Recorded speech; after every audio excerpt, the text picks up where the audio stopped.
parle souvent des artistes à partir de leurs œuvres. Moi, ce qui m'intéresse, c'est aussi ce qui précède, les inspirations, les pensées et préoccupations des artistes. L'œuvre en puissance.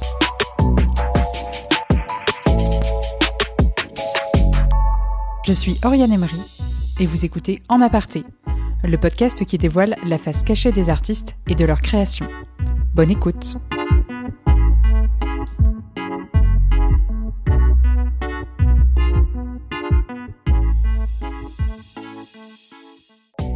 Bonjour à tous et bienvenue sur ce nouvel épisode où j'ai eu le plaisir d'accueillir Antonin Rondepierre, chanteur ténor de 24 ans. Je précise son âge car vous allez le voir, Antonin nous offre dans cet épisode la fraîcheur et la spontanéité d'un mec de son âge. En effet, s'il est passionné par le chant lyrique, il joue aussi aux jeux vidéo, écoute du rap et étrangement déteste Mozart. Tombé dans la musique quand il était petit, il nous parle de son parcours où le chant et la scène ont toujours eu une place prépondérante jusqu'à son entrée au Centre de musique baroque de Versailles. C'est là où il s'est passionné par le caractère intimiste et contemporain de la musique baroque. On a parlé de comment il gère sa carrière entre son engagement auprès de l'ensemble Correspondance et divers projets annexes. De ses difficultés parfois à structurer ses journées, avoir un cadre, d'autant plus en temps de pandémie, et comment, après ces journées de répétition, il extériorise et sort de ce cadre parfois élitiste et assez fermé que peut être le monde de la musique classique. Sans plus attendre et sans trop en dévoiler, je vous laisse découvrir cette conversation et on se retrouve en fin d'épisode. Bonne écoute! Salut Antonin. Bonjour. Merci beaucoup de venir sur le podcast, nous parler de ton drôle de métier et de tout l'envers du décor finalement de la musique classique, du chant lyrique. Voilà, j'ai plein de questions pour toi. Donc je suis ravie que tu aies accepté mon invitation. Je suis ravi aussi. Est-ce que tu peux commencer par te présenter ? D'accord. Je m'appelle Antonin, j'ai 24 ans. Je suis chanteur lyrique depuis maintenant, professionnellement, depuis 2 ans. Et voilà, ouais, je suis venu parler de mon quotidien ici aujourd'hui. Et alors du coup, est-ce que tu peux nous parler en détail de ton parcours ? Comment tu en es arrivé là ?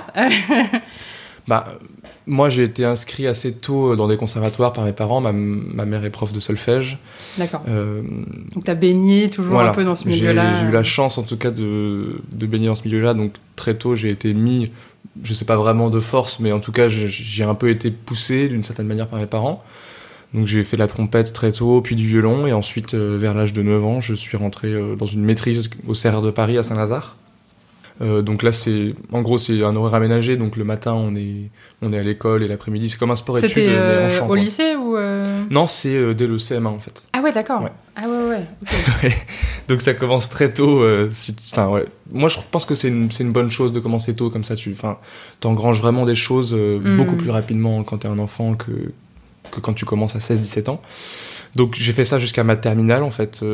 Tous les matins on allait à l'école normalement et l'après-midi on allait à la chorale. On pourrait dire à la chorale, on appelle ça une maîtrise mais les gens disent la chorale. D'accord. Et donc du coup il y avait toute une formation autour, tu vois, des cours de chant, cours de piano, cours de plein de choses, cours de solfège. Et c'était vraiment une formation complète. Et tu choisissais déjà ton instrument ou ta majeure c'est une maîtrise, donc c'est que du chant. Ah oui, c'est 100%. D'accord, okay. En fait, c'est autour d'un chœur, donc tous les après-midi, t'as 2 heures de chœur, en fait.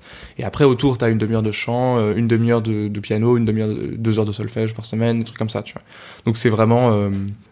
c'est quand même autour du chant choral, donc du chant en chœur. Et pourquoi t'as choisi le chant et pas d'autres instruments comme t'as commencé à faire un peu plus jeune ? Déjà, je faisais déjà d'autres instruments, donc j'avais pas envie d'en faire un autre. Et je sais pas, il me semble, l'histoire dans la famille, c'est que j'avais vu les choristes. Ce fameux film. Non, et j'étais dans une chorale à Argenteuil, parce que je viens d'Argenteuil. J'étais dans une chorale au conservatoire d'Argenteuil et j'aimais bien chanter, franchement, je kiffais ça, quoi. C'est ton kiff, quoi. Ouais, j'adorais ça, j'aimais bien voir des solos, tu vois, être un peu devant... un peu donc très un tôt, ego, t'as fait des concerts en fait. Oui, ça voilà. T'a donné un peu le goût de la scène aussi. Ah ouais, du coup dès le CM1, après on a des concerts très régulièrement et aussi en tant que garçon c'est une expérience un peu différente parce que on n'est pas beaucoup de garçons en général, c'est beaucoup de filles. Par exemple Après, moi, j'ai mué assez tard. J'ai mué quand j'avais 17 ans. Donc, D'accord. j'ai pu chanter en soprane très longtemps, avec ma voix d'enfant, du coup. Et du coup, je me suis très vite retrouvé à partir de la 5e. Tous mes collègues avaient mué et donc avaient des voix graves. Et moi, j'avais encore une voix aiguë. Donc, je me suis retrouvé avec 42 filles et moi, Ok. dans ce chœur. Sympa à l'adolescence. Ouais, c'était une expérience particulière. Mais voilà, donc je me suis retrouvé là-dedans et du coup, c'était un peu moi qui avait les rôles de garçon en fait tout le temps. Donc ça m'a permis de vraiment faire beaucoup de choses, aller faire des productions en dehors, aller à l'Opéra de Monaco, l'Opéra de Rennes, enfin tu vois, passer 1 mois et demi en dehors des circuits et vraiment aller dans des maisons d'opéra et en fait voir la vraie vie de chanteur lyrique quoi. Et c'est ça qui m'a tout de suite plu quoi. C'est plus aller à l'école pendant 1 mois et juste être tout le temps sur le plateau, et ça c'était incroyable quoi. C'est vraiment ça qui m'a donné envie, plus que finalement le côté maîtrise tous les jours, aller au chœur et tout. C'était bien, mais c'était plus le côté scénique qui m'a. Qui t'a attiré. Quand t'es enfant, tu vois, c'est la récré quoi. Ouais. Tu vois pas ça comme un travail, c'est incroyable. Les gens ils sont tous très sérieux autour de toi, mais toi en plus dans les mises en scène en général, quand c'est des enfants, ils font exprès que ce soit comment dire. Faisable pour l'enfant, donc tu vois ici il y a des moments où tu cours en tant qu'enfant, t'es incroyable, enfin c'est génial quoi de courir sur scène. En tant qu'adulte tu vas être plus stressé par ce que tu vas faire et par comment tu vas chanter aussi de voilà. ton corps dans l'espace quand t'es enfant c'est juste la grande récré et puis tu chantes un peu quoi, voilà. Moi c'était un peu ça. Ouais. Et donc c'est vers quel âge que tu t'es dit ok je vais en faire mon métier? Franchement tu te souviens de ton déclic ou pas? J'ai pas eu de déclic en fait, c'est juste que ça s'est Si, quand même. Si, je pense que quand j'étais en CM2, j'avais fait une production qui s'appelait Pinocchio et je jouais du coup le rôle de Pinocchio et j'avais adoré être sur scène enfin c'est un peu bon, ça c'est un peu mon côté c'est un peu problématique, mais c'est le côté très être devant les autres, être un peu exceptionnel, particulier. À l'époque en tant qu'enfant ça m'avait vraiment ça donnait un boost de confiance et tout, enfin ça me faisait vraiment du bien d'être devant et d'être je sais pas comment dire, mais d'être vu comme le soliste quoi, ça me faisait trop plaisir. Parce que t'avais eu aussi des expériences où t'étais un petit peu dans des rôles secondaires en fait pas forcément. Dans ces maîtrises là c'est que du chœur, c'est très souvent du chœur avec des petits solos de temps en temps, mais c'est majoritairement du chœur. Donc quand on avait des rôles solos, des trucs un peu plus conséquents où on était tout seul, c'est sûr que ça faisait vraiment plaisir quoi, parce que c'était je sais pas, ouais, c'était du coup, on pouvait s'exprimer, quoi. C'est hyper valorisant, ouais. C'est comme une compétition de sport, comme si on gagnait, quoi. C'est vraiment, pour l'ego, ça fait du bien. Et comment, justement, comment ça fonctionne comment tu fais pour être choisi pour le solo? Ouais, ça, c'est compliqué. Après, il y a beaucoup de... C'est au bon vouloir du chef d'orchestre. Voilà, c'est le chef qui a ses têtes, ça, quand même. Après, il y a quand même des enfants plus doués que d'autres, hein. Je veux dire, on va pas se mentir. Moi, maintenant, avec du recul, je le vois quand je vais dans des chorales, des trucs comme ça. On voit, il y en a qui respirent la musique, il y en a qui respirent moins, c'est pas grave, c'est comme ça. Mais il y en a qui sont ultra doués naturellement, il y en a d'autres qui le sont moins. Et aussi, en tant qu'enfant, le facteur juste physique.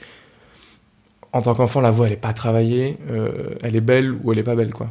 Donc, il y a des voix très belles et il y a des voix qui sont moins belles. Et voilà. Contrairement à une voix d'adulte qui c'est 10-15 ans de travail, où là, c'est vraiment un travail quotidien. Bon, même s'il faut qu'il y ait une base un peu jolie, quand même, c'est pas non plus à la portée de quiconque. Mais en tant qu'enfant, c'est quand même un truc où ça vient naturellement, quoi. Moi, je chantais naturellement. Les cours d'acting vocal, il y en a beaucoup, mais... Tu chantais juste naturellement? Voilà, c'est ça, on chante juste, on chante... C'est aussi le timbre et la sonorité qui différencie. Ouais. Bah oui, il y en a qui ont des timbres un peu, tu vois, un peu éraillés, un peu avec de l'air sur la voix. Des voix. On a tous connu un enfant qui avait une voix flinguée, tu vois, à un moment dans une classe, il y a toujours des enfants qui parlent déjà comme ça, ils ont 8 ans. Dans les cours de flûte. Voilà, parce qu'ils parlent beaucoup, ils hurlent à la récré, ils ont la voix cassée. Bon, ça par exemple, ça passe pas. Okay. Ouais, c'est vrai que c'est un peu arbitraire le choix des solistes, mais c'est aussi moi, si je devais le faire aujourd'hui, je pense que j'aurais aucun doute non plus. Il y a pas de, en général, ça se voit tout de suite, quoi. Les enfants qui sont vraiment doués pour ça. Ok, d'accord. C'était une de mes questions justement. Comment, quelle est la part de talent et d'inné versus le travail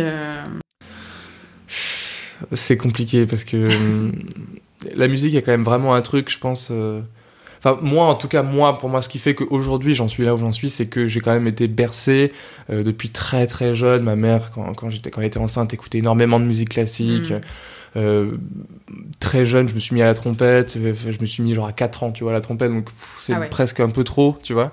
Mais et du coup, ouais, il y a des vidéos de moi où je fais du tambour sur des CD de musique classique. Donc je pense que c'est un truc vraiment, ça rentre. Et si ça rentre, c'est gagné, quoi. Mais ouais, bah, j'avais des collègues qui en fait maintenant ils font autre chose, ils font médecine, ils font des trucs super aussi, hein. C'est vraiment pas un jugement de valeur, bien sûr. C'est juste leurs parents ils ont pas mis l'accent là-dessus, quoi.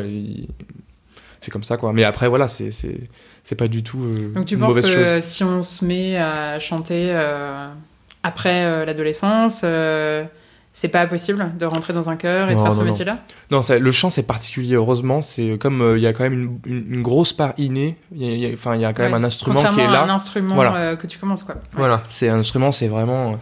Bon, il y a aussi l'instrument, il y a quand même la partie musicale où il faut quand même avoir une fibre musicale, mais le chant c'est quand même un organe à la base, quand même. C'est quand même un sportif. S'il a pas des prédispositions exceptionnelles, exceptionnelles au sens qui sortent de l'ordinaire, quoi.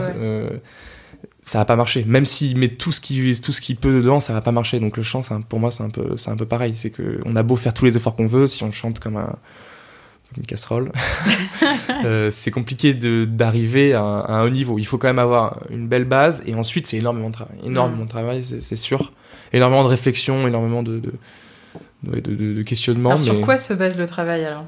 C'est plus sur l'interprétation, sur le fait de contrôler sa voix. Comment ça se manifeste ? Moi, je le vois vraiment comme un sport, quoi. Comme les sportifs. Les sportifs, on sait très bien que de leurs 16 ans à de leurs 9 ans à leurs 23 ans, ils sont en maturation, et ensuite ils commencent à prendre du muscle, et les muscles ils sont finis, donc ça commence à être vraiment solide, et à partir de 28, bon, sauf que nous c'est un peu décalé l'âge de maturité de la voix, mais il y a un âge de maturité en sport où on sait que c'est la période idéale où les performances vont être les meilleures, et ça va être explosif. Pour moi c'est un peu pareil en chant, c'est que c'est tous les jours chanter, c'est le larynx, c'est un muscle, donc au fur et à mesure des années il se durcit, en fait, littéralement, vraiment, il se durcit.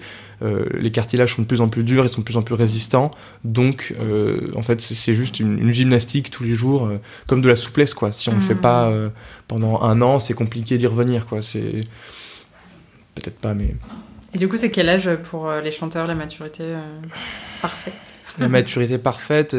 Parfaite, je sais pas si c'est le mot. Il y a des gens, ça dépend des gens, mais je dirais entre 28 et 35, ah oui, d'accord. C'est là où ça commence à être solide. Là, t'es encore dans une phase ascendante.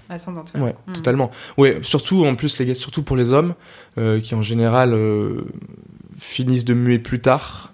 Et en plus, moi, vu que j'ai mué à 17 ans, si tu veux, j'ai un petit décalage par rapport à mes amis qui ont mué à 12 ans. Ça fait tu vois, tu fais le calcul. Comment tu l'as vécu, ça, justement, cette mue la mue tardive ou juste la mue? Excuse-moi, on va faire un petit stop. Anyway. Je sais plus où j'en étais. Ouais, non, la question c'était comment tu l'as vécu cette mue, pas forcément tardive, mais de manière générale, est-ce que tu as eu l'impression de perdre un peu ta voix, et ce qui t'avait permis de progresser carrément du jour au lendemain. Bon, moi j'ai eu la chance d'en profiter beaucoup jusqu'à mes 17 ans, donc j'avais quand même très envie de muer, d'être un adulte, tu vois. Si tu veux, quand je suis rentré en première, j'étais encore un enfant, en fait, physiquement, j'étais 1m50, tu vois, c'était compliqué quand même parfois. Donc j'étais quand même très content, et en même temps, évidemment, c'est tout un truc qui s'effondre parce qu'il faut tout recommencer après. C'est vraiment ça n'a rien à voir. La voix d'adulte, c'est autre chose, et ça prend des années à se mettre en place. Donc moi j'étais soprane, donc les aigus c'était vraiment mon truc.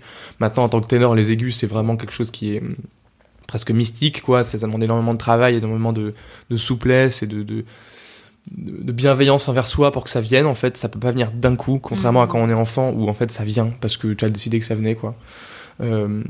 Donc oui, ça a été très difficile au début en fait, de passer de tous les jours beaucoup chanter, être très mise en avant, à en fait plus rien. C'était 2 années un peu compliquées. Et là, t'étais toujours en maîtrise à ce moment-là ? Du coup, la dernière année, j'étais toujours à la maîtrise. Je chantais du coup en une sorte de voix de bébé ténor, quoi, tu vois. Donc tout juste muet. Mais ensuite, j'ai fait quand même 1 an où j'étais dans un conservatoire dans le 12e à Paris, tu vois, où j'étais un peu hors cadre. C'est très difficile. C'est ça qui est très difficile, c'est que t'as juste un cours de chant par semaine, un cours de solfège, un cours de pratique collective, et après, on te laisse un peu faire ce que tu veux. Et moi, À Le 18 temps ans, libre, j'étais c'est pas censé prêt. être pris pour des concerts, des choses comme ça, ou Bah des projets non, quand t'as personnels? 18 ans, c'est fait pour travailler, mais bon, moi... Ah, mais du coup, tu travailles tout seul, quoi. Ouais, tu C'est travailles un tout peu seul. démerde-toi C'est même. tout le temps, mais de toute façon, le chant, c'est vraiment ça. Pour moi, la difficulté, c'est qu'on a beau dire, oui, on est des chômeurs, on fout pas grand-chose. C'est vraiment la difficulté centrale, c'est tout seul face à soi-même tout le temps. Et bon, après, il y a des productions, et ces moments-là, c'est vraiment les bons moments du métier. Mais quand on doit les préparer, ces trucs-là, on est tout seul, et si on n'y arrive pas, c'est compliqué. Il faut aller voir des gens, il faut prendre rendez-vous. Enfin, c'est toute une discipline qu'il faut mettre en place. C'est que moi, j'ai pas encore tout à fait, tu vois. Même pourtant, ça se passe très bien, tu vois. Mais j'ai quand même pas encore tout à fait mon rythme de croisière, de travail, quoi. Encore, il y a des moments où je travaille beaucoup, des moments où je travaille beaucoup moins, où je fais des grosses pauses. Bon, en ce moment, c'est compliqué avec le Covid, mais c'est un peu tout chamboulé. Mais même d'habitude, je sais que c'est un peu... C'est toujours une question, quoi, de travail. Comment s'y mettre tout seul, comment bien travailler tout seul sans se faire mal. Alors, comment tu fais? C'est quoi, par exemple, une semaine type Après, j'imagine qu'entre avant et après le Covid, ça a disons avant le Covid. bougé. Ouais, disons hors Covid, il y a environ, enfin moi je dirais que dans ma vie, j'ai à peu près par mois 2 productions, tu vois, qui doivent s'étaler sur 5 jours. 2 productions, ça veut dire 2 concerts? Non, c'est un ensemble, c'est 2 concerts, mais c'est 2-3 jours de répétition, plus un jour de concert, quoi, en gros. Donc de 3 à 5 jours, ça peut être beaucoup plus. Si c'est un gros truc, ça peut être un mois et demi, ça peut être 3 semaines, 2 semaines, 1 semaine. Donc en fait pour ça, il faut une période de préparation avant, tu vois. Donc en gros, la semaine avant, je vais être que sur cette production-là qui se passe juste après. Et en fait, c'est un enchaînement comme ça. Donc même si je travaille 2 semaines, en réalité, je travaille tout le temps parce que je prépare toujours la suite, tu vois. Donc c'est comme ça que je travaille.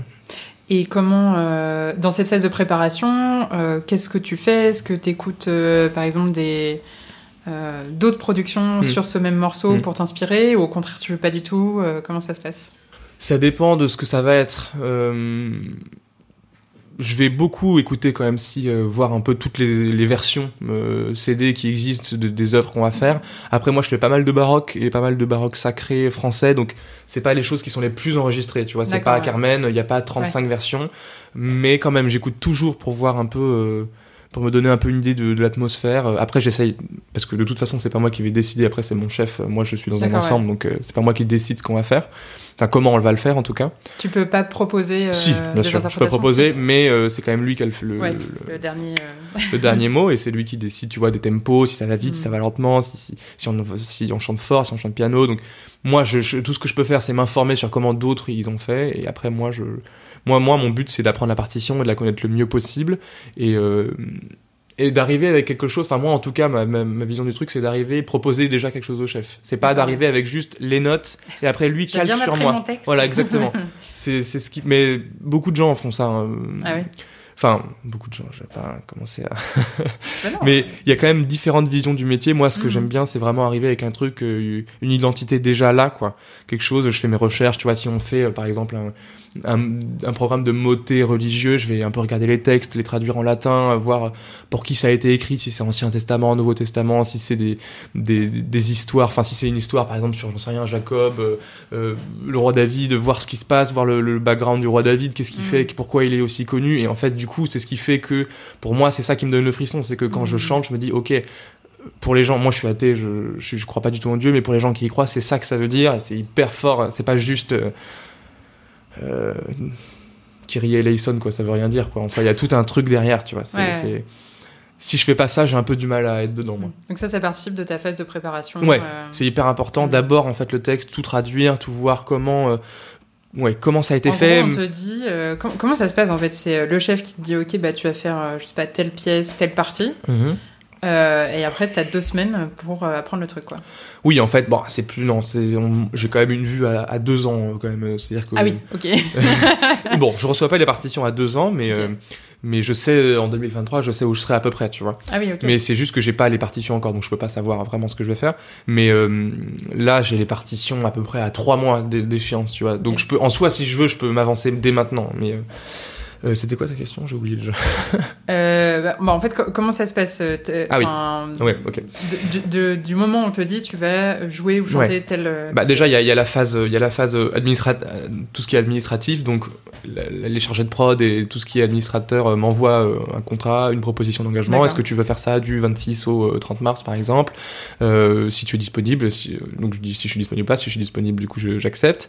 Et après, ils m'envoient la partition. J'accepte. Non, j'accepte pas tout. J'accepte tout ce qui m'intéresse, tout ce qui est susceptible de On te propose souvent des choses qui sont à côté de la plaque? Ou en tout cas pas jamais dans ce à que tu côté veux de la plaque, mais on me propose des fois des trucs que j'ai pas envie de faire, ouais. Après, c'est... Parce que c'est pas dans ton répertoire ou... Non, mais en fait, c'est plus de l'ordre de la gestion de carrière, tu vois, c'est... Comment dire Parfois, il vaut mieux privilégier certaines choses que d'autres pour, si tu veux avancer en termes de carrière et rester sur une pente ascendante, il vaut mieux faire un peu plus de trucs solo, un peu moins de chœur. Enfin, ça c'est vraiment tout un business. C'est très très difficile. Mais ok, désolé, du coup, je t'ai coupé. Donc tu reçois ton contrat. Je reçois mon contrat, je reçois ma partition. Donc là, après, je reçois une répartition où on me dit tu vas chanter telle ligne, tel truc, tel solo, tel rôle. Ça dépend de quoi. Si c'est un opéra, ça va être un rôle. Si c'est des motets, ça va être plus une ligne, tu vois, de chant, une ligne de chœur, la ligne de ténor, du coup, en ce qui me concerne. Et après, du coup, moi, je vais purement la souligner au surligneur, tu vois, tout faire la traduction, écrire dessus, voir, et après faire ce que j'ai dit, c'est-à-dire faire creuser un peu tout le background, lire ce qui s'est fait. Si par exemple c'est sur une œuvre en particulier, lire l'œuvre, tu vois, il y a toujours des bouquins autour de ce genre de trucs, aller voir, se renseigner sur des trucs, des tableaux, qui ont un rapport avec l'histoire dont on parle. Ouais, voilà, si ça, je sais pas, j'avais regardé l'histoire du combat de Jacob, par exemple, qui est un truc dans l'Ancien Testament. Il y a un tableau à Saint-Sulpice de Delacroix qui parle du combat de Jacob. Donc, il y a des milliers d'entrelacements comme ça entre les arts et qui peuvent être vraiment... C'est juste que c'est quand du coup le texte arrive en concert, je pense à ça et j'ai les poils, quoi, tu vois. C'est ça qui fait que ça peut vraiment me toucher. Et du coup, ça va forcément toucher le public si moi, je mets ça dans ma voix, quoi. J'ai vu, du coup, que tu avais participé à une formation au CMBV. Ouais. Qui est le centre de musique baroque de Versailles. Ouais, en effet. Comment t'es rentré dans ce centre-là parce que ce que j'ai compris, c'est que c'était depuis que tu avais fait cette formation-là que t'étais tombé dans la musique baroque et depuis, tu n'en sortais plus. Oui, absolument. Absolument, c'est exactement ça. Du coup, après cette période où donc je suis vers 18 ans, je suis sorti du conservatoire. J'ai donc fait une année, du conservatoire en tant qu'enfant. J'ai donc fait une année en tant qu'adulte dans un conservatoire dans le 12e. Et ça me plaisait pas, c'était horrible, j'avais besoin d'un cadre en fait. C'était vraiment ça, le cadre, moi c'est vraiment un truc dont j'ai toujours eu besoin. Et du coup je me suis inscrit dans cette formation qui est une formation vraiment sur mesure, on est 17. Ah oui. Il y a des concerts quasiment tous les jeudis à la Chapelle Royale, au château de Versailles. Et ça m'a vraiment sauvé ce truc-là. C'est vraiment. C'était sur dossier ou... Non, c'est sur concours, donc il y a plusieurs tours, tu vois, tu dois préparer 5 morceaux, t'en chantes 2 au premier, 2 au deuxième, après il y a un tour de solfège. Et après, c'est une formation de 2 ou 3 ans où en gros on t'apprend un peu ta spécialité, donc le baroque. Donc il y a un chef là-bas qui s'appelle Olivier Schnebeli, qui est un des plus grands spécialistes du baroque en France et qui est vraiment un gars incroyable. C'est un homme de lettres, quoi. C'est un mec exceptionnel qui vraiment arrive à transmettre sa passion. Donc c'est un peu comme une maîtrise en fait. C'est-à-dire que tous les jours on a pareil cœur. Donc en fait finalement je suis un peu revenu à ce que je faisais déjà en tant qu'enfant, tu vois. C'est-à-dire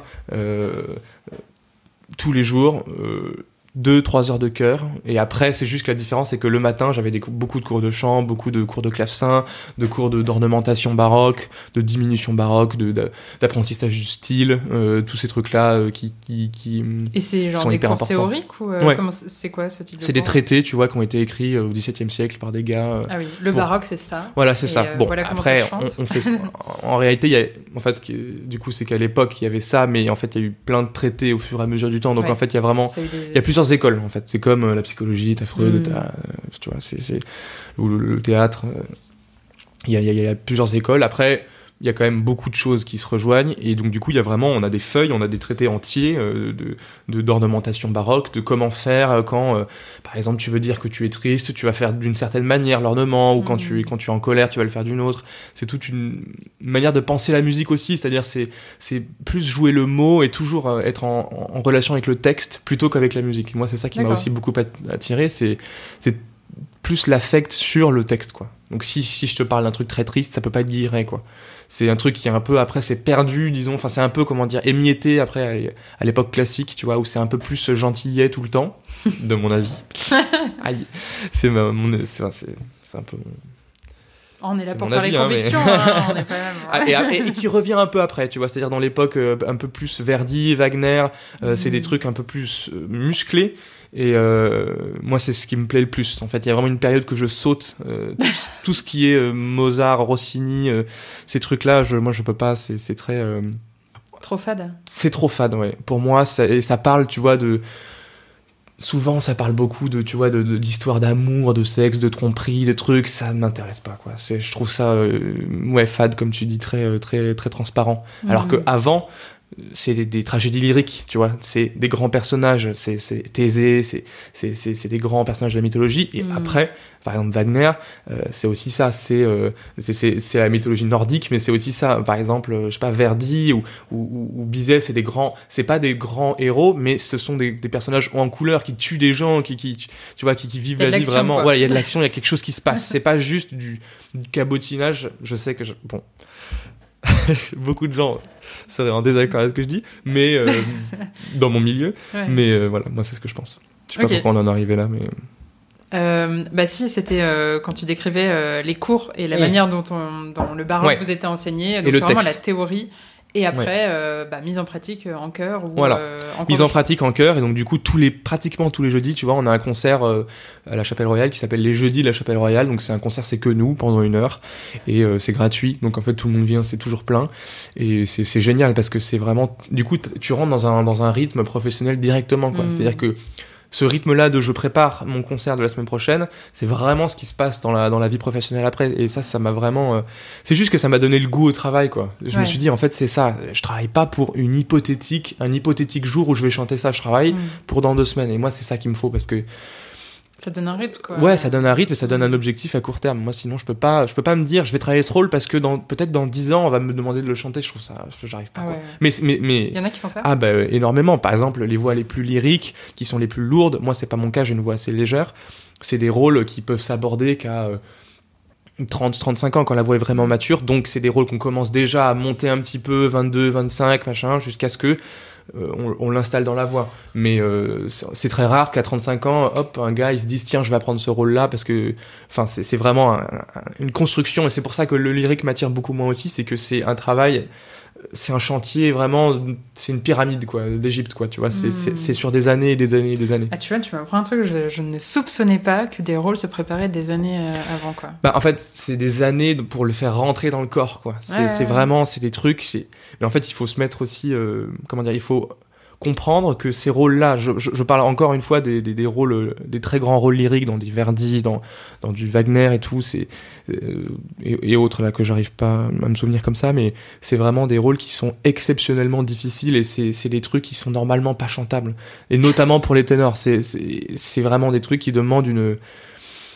une comment dire, ça demande une capacité vocale et qui est exceptionnelle. Ça demande vraiment quelque chose d'exceptionnel. Et c'est pour ça qu'il y en a très peu qui peuvent faire ces gros rôles-là et qui se disputent un peu toutes les grandes scènes. C'est parce que c'est vraiment quelque chose qui est hors du commun d'arriver à faire ça, quoi. C'est hurler des notes aiguës dans des salles de 2000 personnes qui par-dessus un orchestre avec des pupitres de corps, de trombones et d'instruments qui font énormément de bruit, et arriver à passer pendant parfois les opéras de Wagner, c'est 4 heures, tu vois, c'est absolument incroyable, et on s'en rend pas forcément compte, mais c'est vraiment hors du commun, c'est vraiment hors du commun, ce genre d'hommes-là, de chanteurs-là, c'est des chanteurs exceptionnels, quoi.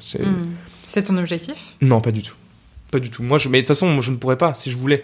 La voix, pour le coup, c'est en ça que c'est assez, en même temps cruel et en même temps assez incroyable. C'est que si on l'a pas, on l'a pas. Moi, je pourrais jamais faire du Wagner, je pourrais jamais faire du Verdi. J'ai pas une voix assez lourde. Et c'est comme ça, j'accepte. Je peux faire d'autres choses. Et je sais que ceux qui peuvent faire du Wagner, ils pourront jamais faire du baroque français, par exemple. C'est pareil. Donc toi, le baroque français, c'est ton style, en fait. Le baroque français, le baroque sacré français, c'est ce que je préfère faire pour le moment, ouais. En tout cas, c'est ce dans quoi je suis le plus à l'aise. Et bon, il faut dire aussi que pour les voix jeunes, c'est pratique parce que tu vois, c'est pas trop lourd, c'est assez léger, ouais, moi c'est ce que je préfère faire en tout cas, ouais. Mais tu t'interdis pas d'évoluer dans pas d'autres genres. Non, mais c'est sûr que peut-être pour l'instant, c'est ça, mais... que je vais évoluer. De toute façon, ma voix elle va prendre de l'épaisseur au fur et à mesure des années, donc c'est forcément un jour je vais faire des trucs de plus en plus lourds, mais j'arriverai jamais, tu vois, à chanter un Verdi ou un Wagner parce que c'est juste pas moi. C'est presque changer de sport, quoi. C'est vraiment pas la même chose. Okay. On est vraiment pas formé pareil, même au quotidien. Comme je te disais, c'est des années de trucs où vraiment on développe même le corps, la cage thoracique. C'est les chanteurs qui font ça, ils ont des dos énormes, des coups, tu les vois, ils ont des coups de taureau, quoi. Tu vois, c'est vraiment des gens très très qui même physiquement sont un peu hors du commun, quoi. C'est vraiment pas pareil. C'est vraiment eux, ils arrivent et ils se disent ok, dans 10 ans je vais pouvoir chanter ça, mais en attendant je vais me former, je vais vraiment rouler ma bosse, le faire dans des ateliers lyriques gratuitement, tu vois, faire ces choses là. Et c'est pas pareil, moi je rentre sur le métier du travail tout de suite, donc c'est vraiment pas le même métier, quoi. Donc ça veut dire que ces gens-là, c'est des gens qui sont en formation pendant une dizaine d'années. Pendant très très longtemps, ouais. Ah oui, d'accord. C'est des gens qui sont en formation pendant très longtemps parce que en fait ça n'arrive pas tout de suite, quoi. Et aussi parce qu'il y a énormément de gens qui sont positionnés, bon, un peu moins sur les Wagner et les Verdi, mais sur par exemple des Mozart qui sont des trucs un peu plus classiques, un peu moins durs, mais qui sont quand même difficiles. Il y a beaucoup de gens qui veulent chanter ça, et donc du coup pour y arriver il faut vraiment être solide, et ça demande des années. C'est la plupart des jeunes chanteurs qui arrivent dans le lyrique, ils arrivent à 30 ans, quoi. 28-30 ans, ouais. Après, il y a toujours des prodiges. Donc t'es un cas à part, quand même. Non, parce que moi, je arrive dans le baroque. Bon, je suis quand même assez jeune, en général, effectivement, dans les productions où je travaille. Mais je suis dans le baroque, donc c'est pas pareil. Ça demande des voix plus légères. Je pourrais pas faire du Mozart maintenant, moi. C'est sûr. Je me casserais les dents et j'ai pas envie de le faire. Ok. Non, c'est hyper intéressant. Je reviens un petit peu à ce qu'on disait tout à l'heure. Tu disais que tu avais à peu près une vision à 2-3 ans des productions sur lesquelles tu allais être positionné. Comment ça se passe? Est-ce que c'est toi qui te diriges vers des personnes, tu dis j'aimerais bien diriger par tel chef d'orchestre par exemple, ou est-ce que c'est eux qui t'ont vu dans d'autres productions, qui disent ah tiens Antonin c'était sympa quand il a chanté ça?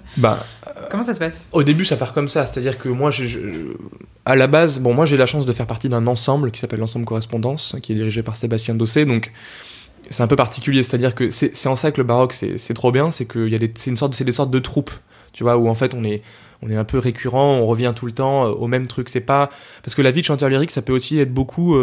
Tu passes de maison d'opéra à maison d'opéra. Tu vas à l'opéra de Tours pendant 1 mois. Après, pendant 1 mois, t'as rien. Tu vas à l'opéra de Lausanne pendant 3 mois. Après, tu vas, je sais pas, à New York pendant 1 mois. Et du coup, t'as pas vraiment une sorte de. Tu vas pas au boulot avec les mêmes gens jamais, quoi. Tu vois. Donc ça, c'est vraiment quelque chose qui est particulier à la vie de chanteur. C'est quelque chose de très difficile, je trouve. C'est toujours dans des hôtels, toujours avec des gens que tu connais pas, c'est difficile de pas aller au boulot tous les jours. Moi, j'ai la chance, donc du coup, d'avoir un peu ça, d'une certaine manière. C'est-à-dire, je sais que j'ai toujours cette base où, en fait, tous les ans, j'aurai, je sais pas, une vingtaine de concerts avec mon ensemble Correspondance. Et après, effectivement, il y a des gens qui m'envoient des mails, tu vois. Est-ce que tu veux faire ça? Viens passer une audition avec tel chef. Donc, je vais passer une audition. Si ça lui plaît, il me propose ça. Si je suis disponible et que ça m'intéresse, j'accepte. Si ça m'intéresse pas, j'accepte pas. Je fais semblant que je suis pas disponible.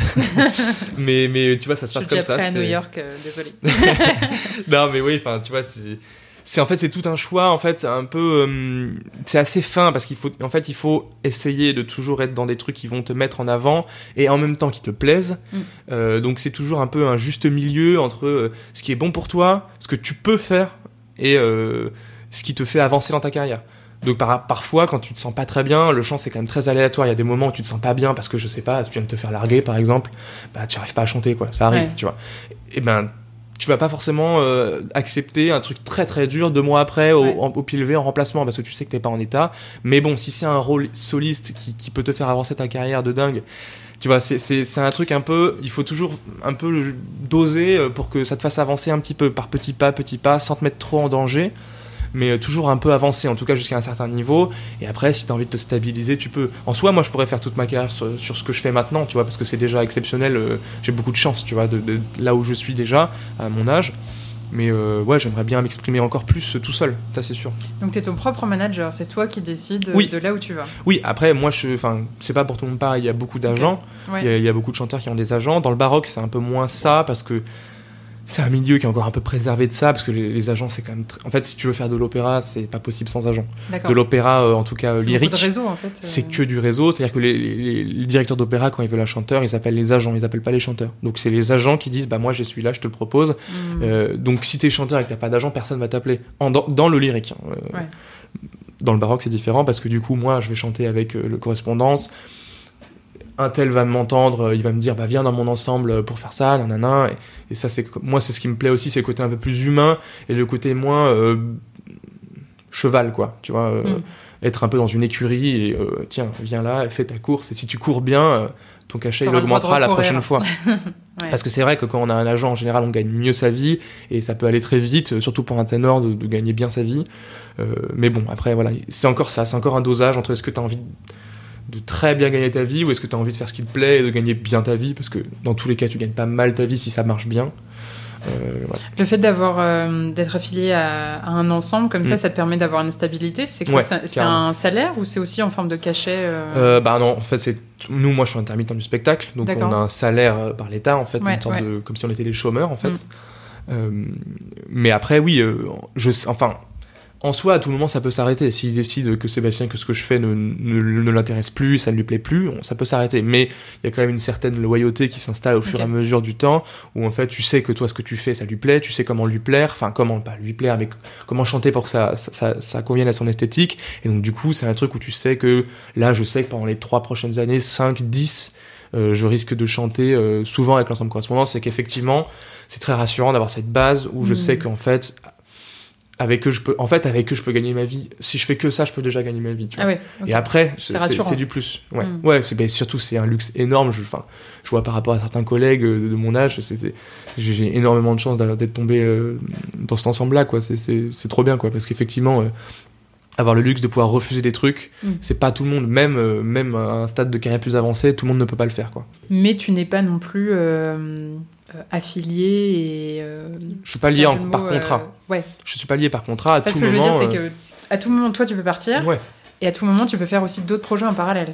Ah, je fais d'autres projets en parallèle, je fais ce que je veux, il n'y a pas de clause d'exclusivité. Voilà, c'est ce que je cherchais. Oui, il n'y a pas de clause d'exclusivité, il n'y a pas de... Après, ça aussi, ça demande beaucoup de gestion et de tact, c'est-à-dire que quand tu es dans une écurie, donc correspondance, il y a des rivalités, donc si tu vas travailler chez quelqu'un d'autre, il faut faire attention à ce que ça n'empiète pas sur des dates de répétition d'un autre, donc il faut quand même être très précautionneux parce que les égos sont vite brusqués et ça peut vite partir en cacahuète, quoi. Donc il faut faire attention. Mais non, moi c'est ça que je trouve ça super chouette, c'est que j'ai cette base là avec mon ensemble correspondance et après je peux aller faire un petit coup par là, un petit coup par ci, vraiment faire que ce qui m'intéresse en dehors, tu vois. Parce que par exemple, il y a des fois avec correspondance, la plupart du temps ça m'intéresse énormément, il y a des fois où je n'ai pas grand chose à chanter, mais je le fais quand même parce que ça me fait trop plaisir d'être avec eux, c'est vraiment comme une famille, tu vois, c'est des gens que je connais, que j'ai mes marques là-bas, donc ça me fait plaisir d'y aller, même si c'est pas forcément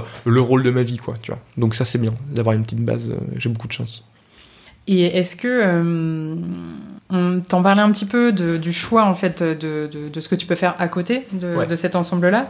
Est-ce qu'il y a des techniques et toi qu'est-ce que tu vois, qu'est-ce que tu essayes de mettre en place pour développer ta carrière, Enfin, je sais que tu as une page Facebook aussi. Est-ce que cette volonté d'être sur les réseaux sociaux, il y a quels sont les enjeux pour toi à côté? Bah, je saurais pas trop dire. Je dirais pas que les enjeux sur Facebook sont énormes. C'est plus juste, effectivement, histoire de garder une présence et de montrer un peu... Enfin, c'est les réseaux sociaux, quoi. C'est montrer que je suis là, voilà ce que je fais, je fais du solo, je suis chanteur, je suis ténor. Et bon, pour moi, c'est un peu entre effectivement, l'intérêt professionnel et juste l'intérêt purement narcissique, quoi. Tu vois, je prends une photo de moi sur un plateau, je suis trop content, je mets ça sur Facebook, c'est un peu la base des réseaux sociaux, quoi. Tout le monde raconte un peu sa vie. Après, je veux dire, c'est pas grâce à ça que tu vas être plus découvert. Non. Après, ça peut aider, je pense, à un moment. Pour le moment, ça ne m'aide pas trop. Je pense que ça m'ouvre pas de porte particulière. Je pense que ce qui m'ouvre plus des portes, c'est quand je fais un concert et qu'il y a des gens, des agents ou des chefs dans la salle. Là, ça fait la différence. Ouais. Personne va se dire, ah, lui, il chante avec machin. J'ai vu sur Facebook, je vais le prendre dans mon ensemble. Il y a toujours des auditions de toute façon. Après, il y a un certain stade quand même où plus bon, moi, c'est pas encore mon cas, mais plus t'atteins une certaine notoriété, plus tu peux avoir des prétentions sur certaines choses. Par exemple, les victoires de la musique classique, ce genre de choses. Il y a tout un truc où plus tu te fais connaître, plus les gens, ils tombent un peu dans le cerveau, tu vois, mais en background, ils pensent pas du tout à toi, mais tu vois... Moi, je pense que c'est quand même important. Après, il y a plein de gens qui sont pas d'accord et qui trouvent que c'est un peu inutile, quoi, mais moi je trouve que c'est quand même un peu important de montrer que voilà, je suis là, je fais les trucs, je vais sur scène, je suis soliste, et enfin en tout cas ouais, je sais pas, j'avoue que j'ai pas vraiment réfléchi, mais c'est les réseaux sociaux, une stratégie de long terme. Ouais, carrément, je me dis de toute façon il vaut mieux le faire parce que parce que si je dois un jour créer une page Facebook, tu vois, je vois il y a des gens par exemple ils atteignent un certain niveau de notoriété et après ils créent leur page Facebook, du coup c'est un peu balbutiant au début, c'est un peu bizarre. Moi je me dis que si un jour, je sais pas, ça explose, elle est là, tu vois. Elle est là, elle a 500 likes, ça n'a aucun intérêt, mais c'est là, et si les gens... C'est une bonne base de communauté. C'est une bonne base, voilà, et puis surtout si les gens cherchent, tu vois, typiquement toi, si tu vois, tu veux chercher ce que je veux faire, sur mon Facebook, il y a absolument tout ce que je fais, donc c'est aussi une sorte de site internet, tu vois. J'ai pas de site internet, par exemple, pour le moment, mais pour moi, ça sert un peu de ça, quoi. Ouais, c'est... Et comment on perce, alors ? Comment on perce ? Franchement, je sais pas. Comment on perce ? Moi, j'ai eu énormément de chance, quoi. C'est-à-dire que moi, j'ai fait mes 2 années de CMBV. Après, je suis allé quand même au conservatoire supérieur dans le 19e. En fait, c'est que tu as été pris très tôt dans cet ensemble. J'ai été repéré, voilà. Tu vois, j'ai été repéré. C'est comme le chef d'orchestre qui est venu te voir en disant je te veux dans mon ensemble. Comment ça se passe ? Non, pas vraiment, plus ou moins. C'est-à-dire qu'en fait, le chef était là à un jeudi musical, donc à un concert au CMBV. Après, il a envoyé sa chargée de production de l'époque qui m'a envoyé un mail. Bonjour, est-ce que tu serais disponible pour une audition ? Moi, je dis oui, il m'auditionne et si ça se passe bien, voilà. Et après, je suis pas rentré direct dans les affaires. C'est-à-dire qu'il te fait faire un concert, puis 2, il te teste sur des différentes choses. Tu vois, pendant 1 an, il te donne pas trop de solo. Tu vois, voilà. Et après, au fur et à mesure, si ça se passe bien, qu'il y a une bonne entente, ce qui est mon cas avec mon ensemble, il te donne de plus en plus de choses. Moi, c'est un peu comme une entreprise en accéléré parce que tu as rarement des grosses promotions au bout d'1 an, mais si ça marche bien, ça peut aller vite. Surtout en tant que ténor. Moi, si tu veux, c'est difficile pour moi de dire comment percer parce que. Pourquoi tu dis surtout en tant que ténor ? Parce que justement, les ténors, c'est une voix particulière parce qu'il y en a peu. C'est la voix la plus rare finalement. Ah oui, ok. Ouais, pour faire un ordre d'idée, c'est genre les sopranes, il y en a genre 10 000. Des mezzos, il y en a un peu moins, mais beaucoup quand même. Des barytons, encore un peu moins, mais pas mal. Et les ténors, encore moins. Tu vois, si tu devais donner un ordre d'idée des voix qui sont présents, c'est un peu ça. Mais tant mieux pour toi en fait. Ouais, tant mieux pour moi. Mais du coup, je peux pas trop te répondre sur comment percer parce que moi, si tu veux, en tant que ténor, il y a quand même beaucoup de chances que ça se passe bien. Si tu chantes bien et qu'en plus tu t'en sors bien, ça encore plus de chances pour que ça se passe très bien. Donc, je sais pas trop comment percer. Si percer, c'est juste faire ce que t'as à faire le plus possible de concerts devant des gens, quoi. C'est juste ça, quoi. Des concerts devant des gens, accepter tout au début. Moi, c'est ça, c'est que j'ai tout au conservatoire, moi, au CMBV à l'époque, j'ai rien fait en dehors, tu vois. Je me suis concentré que sur mon CMBV, j'ai fait tout ce qu'il fallait. Franchement, au bout de 2 ans, j'étais vraiment affûté, quoi, tu vois. Si j'étais un couteau, j'aurais été vraiment très coupant. Donc tu vois, ouais. Et du coup, quand le mec m'a entendu, il s'est dit ah ouais, c'est lui, il chante, enfin il a vraiment le baroque, en lui, ça marche bien, donc je vais l'écouter et puis bam, quoi. Je sais pas, ouais, c'est comme ça que ça se passe. Et après, au fur et à mesure, tu vois, vu que je fais c'est ça qui est bien avec cet ensemble, c'est que je fais des solos beaucoup dans beaucoup de salles. Donc en fait, à chaque fois, t'as d'autres gens qui m'écoutent, puis d'autres gens qui m'écoutent. Et ensuite, si t'as une prod avec certaines personnes, il y a un mec, il a besoin dans cette prod-là, si le classiniste, il a besoin d'un chanteur sur lui, dans son propre ensemble, il a besoin d'un chanteur, il va t'appeler. Donc c'est toute une sorte de domino qui en fait va de plus en plus vite et qui s'effondre de plus en plus. Et au bout d'un moment, bah t'es là, quoi, c'est juste ça. Si tu t'entraînes beaucoup, que tu fais beaucoup de concerts, il n'y a pas de raison que ça marche pas. Je sais pas, c'est un peu facile de dire ça, mais c'est comme les gens qui disent... En tout cas, ça t'a bien réussi. Il suffit juste de bosser, et puis t'inquiète pas, ça va marcher, c'est faux, tu vois. Il y a forcément une part de chance, d'inné, de talent. Je dirais que si t'as ce qu'il faut, effectivement, si tu bosses et que tu fais des concerts, normalement, il n'y a pas de raison. Après, c'est tellement dur la musique pour ça, c'est que... Ouais. C'est tellement cruel, quoi. Il y a tellement des gens qui sont passionnés par ça, qui ne vivent que pour ça et qui sont pas très doués. Tu vois, ça arrive beaucoup, c'est comme ça. Et du coup, qui pourtant sont dans des conservatoires. Voilà, c'est ça, qui sont dans des conservatoires, tu vois, c'est un peu leur rêve, ils sont là, ils arrivent pas trop. Mais c'est comme ça, c'est... Je sais pas, c'est un peu compliqué de parler de ça, c'est un peu délicat.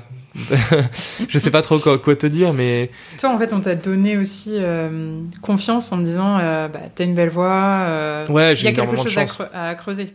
Bah, si tu veux, moi depuis que j'ai 7 ans, je fais des concerts, je fais des solos, je fais des trucs, j'ai jamais douté de... Ouais. Tout a toujours été très évident, voilà, ça a toujours été en moi. Après, bon, c'est quand même beaucoup de travail et beaucoup de remise en question tout le temps, maintenant en tant qu'adulte, mais j'ai quand même l'immense chance d'être formé très tôt, et du coup, je sais pas, ouais, j'ai toujours eu ça, ce truc en plus. Tu vois, il y a toujours, on est toujours quelques-uns à avoir ce truc-là où on est très jeune, on est quand même là parmi des gens un peu plus vieux, et ouais, ça fait un peu prétentieux de dire ça, mais si t'as pas ce truc-là, parfois c'est difficile, quoi. Ça prend plus de temps. Tu le vois, en fait. Ouais, moi je le vois. Moi, dans mes ensembles, on est pas beaucoup à avoir mon âge. Voilà, moi, à correspondance, les gens ont plus 10 ans de plus que moi. Les gens sont quand même plus vieux que moi en général. Mais c'est comme ça, quoi. C'est pas du tout un truc incroyable de ma part. C'est juste, voilà, moi je suis arrivé plus tôt parce que j'ai été bien formé, quoi. J'ai été bien formé et du coup, j'avais plus qu'à. Ouais. Bah, tant mieux. Ouais, tant mieux, ouais. Mais c'est vrai que du coup, pour moi, c'est difficile de dire comment percer. Tu vois, si j'avais 30 ans et que, au bout, à force d'efforts et de trucs, j'avais réussi à construire quelque chose à la force de mes bras, je pourrais te dire, moi, je me sens pas la légitimité de dire, mais oui, mais tout ce qu'il vous faut faire, c'est juste bosser, et vous verrez, ça va marcher. Non, je peux pas dire ça, quoi. C'est pas vrai. On se revoit dans 10 ans, quoi. Voilà. Non, mais tu vois, ce truc un peu de hard work et de trucs à l'américaine, en musique, ça marche pas comme ça. Okay. C'est évidemment que ça demande énormément de travail à la musique, et voilà, il faut énormément de travail, énormément d'applications, énormément tous les jours s'y remettre, c'est vraiment un artisanat, mais s'il n'y a pas quelque chose, ça sert à rien, en fait. Voilà, ça demande quelque chose en plus, enfin c'est un art, quoi. Il faut cette petite touche, quoi. Petite étincelle. Oui. Non, mais c'est intéressant. Je vois que l'heure tourne aussi. Je voulais réfléchir avec toi d'une impression que j'avais. En fait, moi, j'ai eu la chance aussi de faire du violon quand j'avais 6-7 ans. Je me souviens très bien d'un concert Arte que j'avais vu. Et je m'étais dit, waouh. Au début, je voulais faire de la harpe. Mes parents m'ont dit non. Ah bon ? Pourquoi ? Trop compliqué, pas de cours de harpe dans la ville. C'est vrai que le violon, ça a l'avantage d'être plutôt mobile et facile. Enfin bref, toujours est-il que j'ai été aussi bercée par la culture musicale, et je me suis intéressée à la musique classique, etc. Et même si j'ai arrêté aujourd'hui pour cause de prépa, ceux qui sont passés par là comprendront. Je comprends. Mais je sais que moi, du coup, j'ai toujours eu à cœur d'aller à des concerts de musique classique, à des opéras quand je pouvais, etc. Et c'est vrai que pour en parler autour de moi avec des amis qui pourtant s'intéressent à d'autres arts, ils vont beaucoup plus facilement aller voir une pièce de théâtre qu'un opéra ou qu'un concert d'orchestre. Et en fait, je me demande, parce que je suis persuadée que c'est pas que une barrière financière, mais c'est surtout une barrière de méconnaissance, et peut-être parce que ce milieu-là apparaît un peu comme inaccessible, voire élitiste. Est-ce que toi, c'est quelque chose que tu ressens ? Bon, après, t'es dedans, donc c'est peut-être difficile de se faire un avis, mais... Non, moi j'ai un avis très, très fixé sur la question. Ok. Moi, comment dire ? Bah, il y a un truc de l'époque, c'est-à-dire quand même qu'en général, les gens qui vont au théâtre, c'est pour voir des pièces qui ont quoi, maximum 100 ans ou 200 ans, sauf si tu vas voir de la tragédie Racine, des trucs comme ça, mais c'est des trucs qui sont déjà un peu plus proches de nous, quoi. C'est sûr que Mozart, Monteverdi, Rameau, c'est 400 ans en arrière, quoi. Donc c'est pas pareil, ça parle moins en termes de quotidien à des gens d'aujourd'hui. Okay. Je pense qu'effectivement, c'est pas financier, quoi. Bon, si, c'est un petit peu financier, mais effectivement, les gens qui sont comme... Enfin, comment dire, à l'opéra, il y a des places à 5 euros, quoi. Je veux dire, si on veut y aller, on peut y aller, c'est pas un problème. Mais je pense qu'il y a un truc... Bon, déjà, l'art classique, c'est très élitiste depuis... C'est une tradition, ça a toujours été comme ça. Les gens qui vont à l'opéra, je sais pas pourquoi, il y a une sorte de truc très... Mais c'est dommage. Tu vois, en perruqué, quoi. Le smoking, le truc, je sais pas... Je pense qu'il y a quand même... l'image, pour moi, de tout ça vient de la musique classique, en termes musicologiques.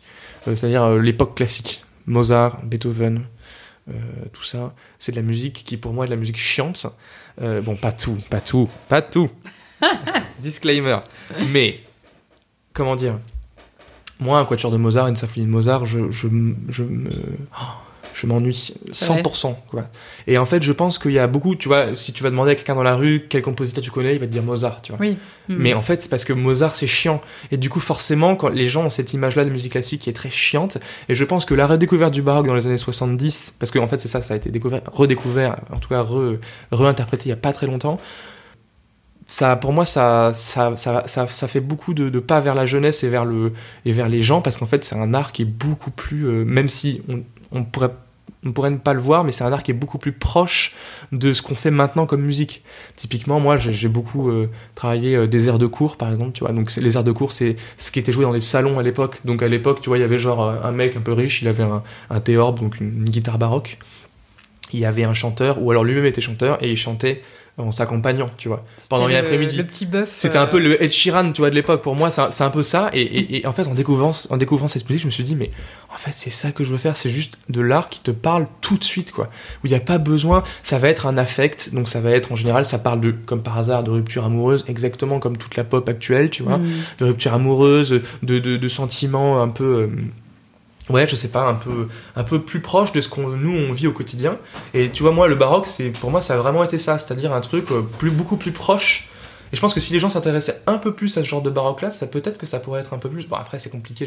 Tu vois, moi, je fais pas de la politique publique. Mais comment on peut faire pour que les gens s'intéressent plus, tu vois? Parce que je sais pas. Bonjour, je te conseille d'écouter de la musique baroque, on va me dire merci, mais non merci, quoi. Comment faire? Après, il y a des politiques qui sont mises en œuvre par les villes, les régions, pour que les gens s'intéressent plus à ça. Mais si tu veux, il y a quand même un truc, il y a un décalage énorme entre la vie qu'on vit aujourd'hui, qui est d'une violence extrême.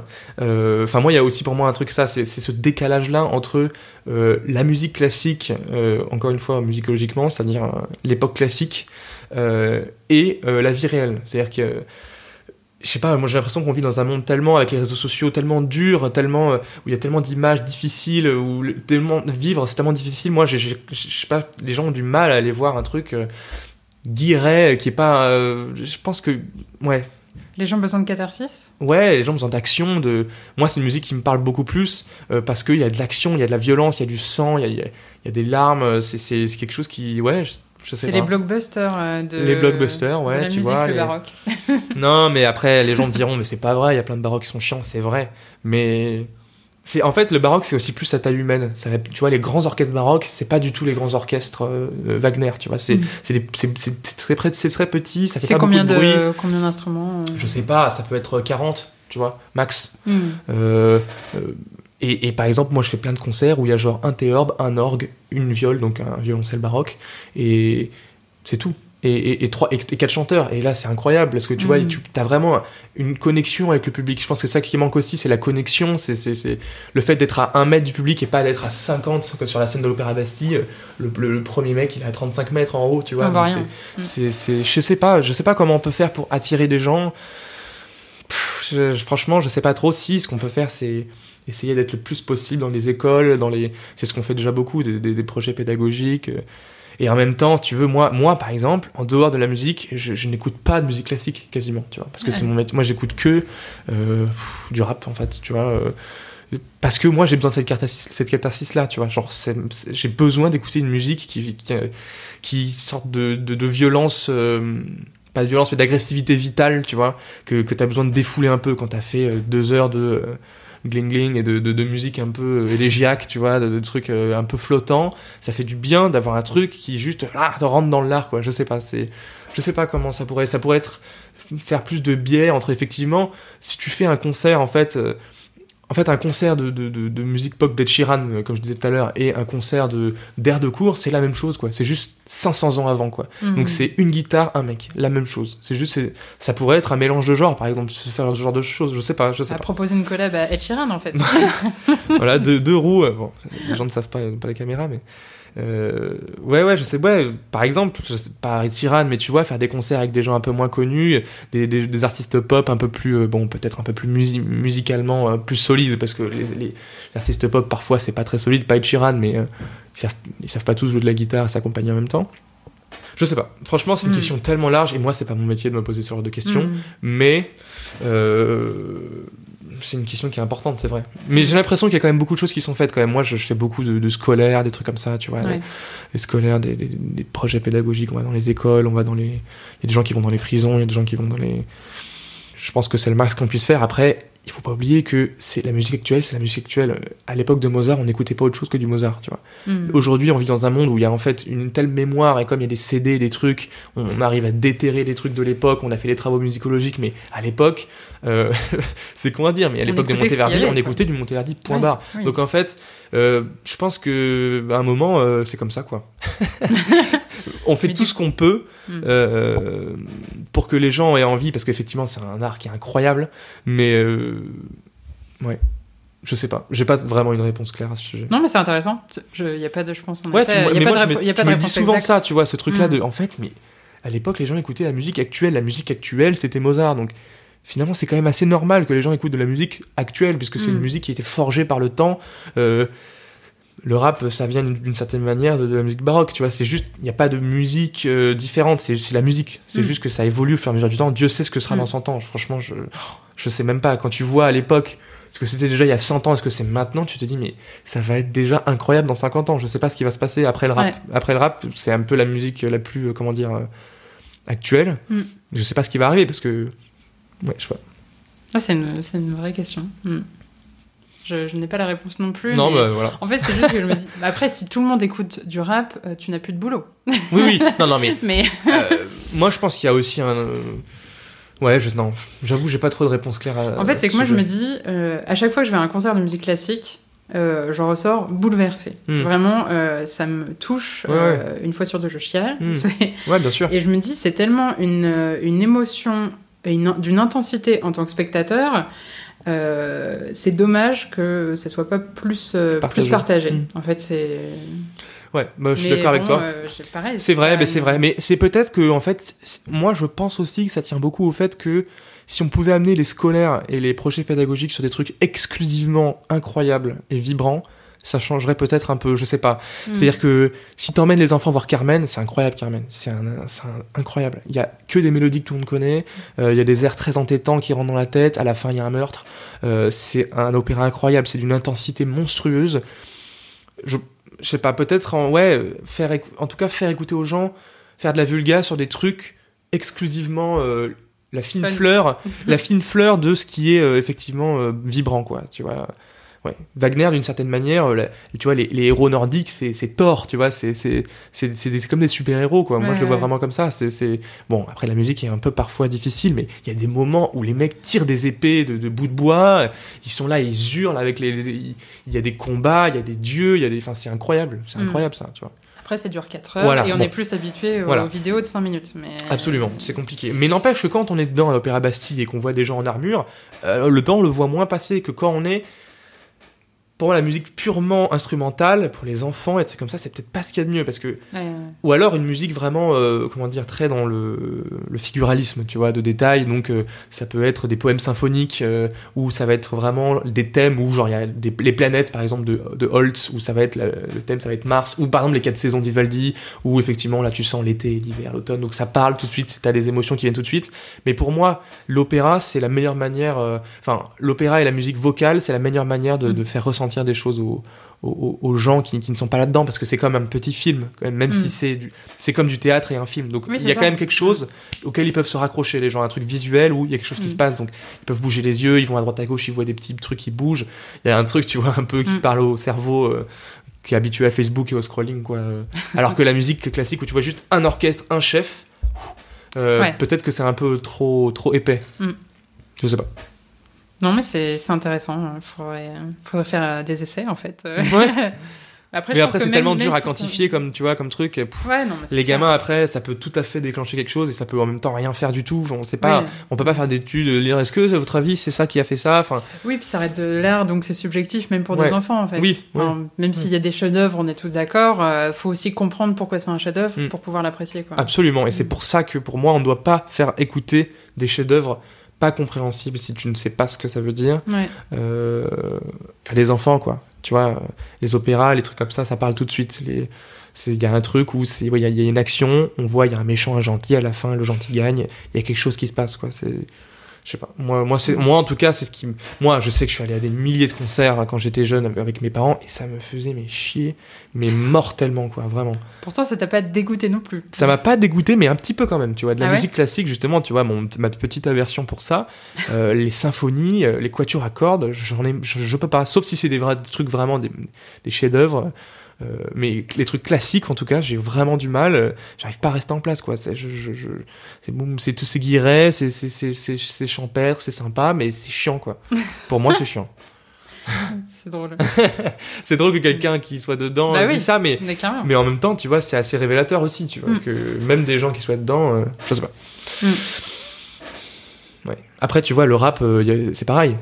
Il y a une frange du rap qui est écoutée par 3 personnes, qui est une rap de puristes, très élaborée, très puriste. C'est pareil. Pour moi, il y a toujours des trucs comme ça. C'est ce qui est important, c'est de pas effectivement se fermer à certains genres de musique, comme tu disais tout à l'heure, de pas priver les gens en fait d'émotions fortes, effectivement. Et pour toi, c'est important d'être accessible quand on fait de la musique? Ou ça peut être aussi intéressant d'avoir des expérimentations un petit peu plus... de toute façon, il y a différentes sortes de concerts, mais d'être accessible, tu veux dire d'être accessible personnellement ou d'être accessible par rapport au public sur scène?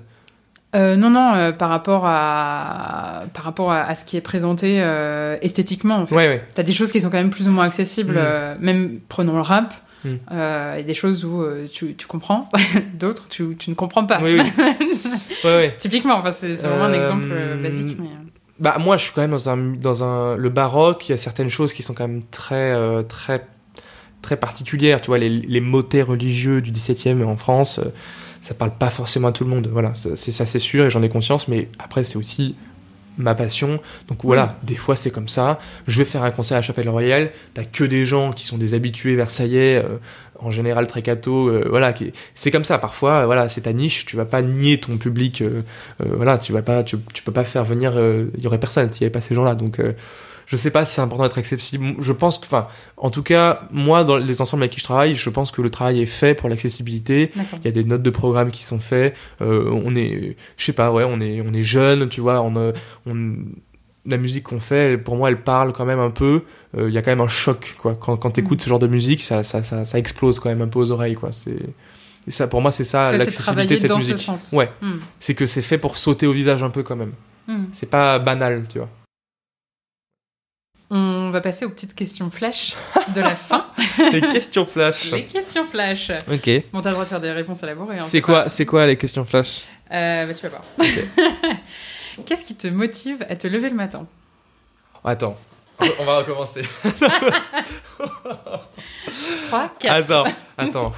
Parce qu'il faut que je m'imagine moi-même avant le Covid. Parce que là, en ce moment, c'est un peu compliqué, mais... Non, mais ça m'intéresse aussi de savoir comment tu vis aussi cet